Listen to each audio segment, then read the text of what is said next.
impressions of the personnel up front that you got? Yeah, I'm excited about the personnel.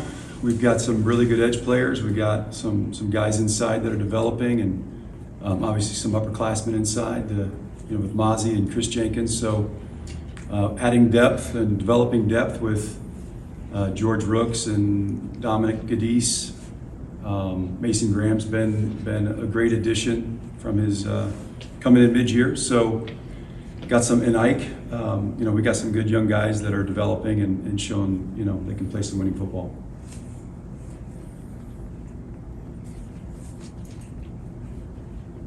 In terms of coming back to Michigan, I know you had high expectations of what it would be like to be back in Ann Arbor. How has that been so far? Oh, it's been great. Yeah, it's been able to reconnect with a lot of former players and guys that I've played football with or coached while I was here as a graduate assistant. So it's been great to see them as they've come back through either with their families or their wives, and then I have connections already in the area. So a lot of friendships. Just it's been really, really good. There's been a lot of questions about who replaces Aiden and Ojabo. Do you kind of avoid that so the players don't feel like they have to be those guys to step in and be? Yeah, well, you're not gonna, they're gonna be their own type of player. You're not gonna have the same player that Aiden was or that Ojabo was. We have guys on the team that have skill sets that, are developing and can add the value they added. But it's not going to look the same. It's going to be a little bit different because Mike Morris and Taylor Upshaw, they're going to play different. You hope the production is there. We got young guys coming on like Braden McGregor and Jalen Harrell. Like it's a great room, and but it's going to be different. For them to go out there and say I got to play like Aiden and play like Ojabo, that's just they got to be their own type of player that they're going to be.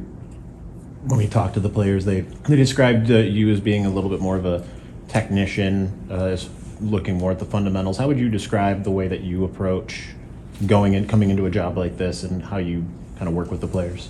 Yeah, the number one thing was to build relationships with them, and let them know that I'm here as a resource for them, and starting with that, that's happening, which is great, and then. Watched all of the film from a year ago, watched every game, watched every player that was returning, all his clips, sat down with them individually and watched some of that stuff with them. And from that moment forward, just working on ways to play better, ways to use better technique, better get-offs at the line, and better ways to block the struck with your hands, and then pass rush and execution of line movements and different stunts. So my whole thought process is to build relationships with them so they trust you and they understand, and then bring my knowledge of technique and how to play defensive line. Mike, how much overlap is there between the scheme you guys ran at Notre Dame and what you're doing here? Well, I was at Notre Dame for 12 years, so we ran a lot of different schemes. There's some carryover from this season, from last season, what they did to what we did maybe 5 or 6 years ago at Notre Dame. Very little from the last 3 to 4 seasons, but technique is technique, and that's really what we focus on. Execution of a movement inside or a movement outside is going to be the same if coached properly in whatever scheme you're in. So there's not much carryover, but the technique carryover is very similar. Mike, I know coaches have different philosophies when it comes to playing time for guys. Would you be somebody who likes to shuffle guys in and out as much as you can, or would you prefer to have starters that you can ride for however long they're able to go?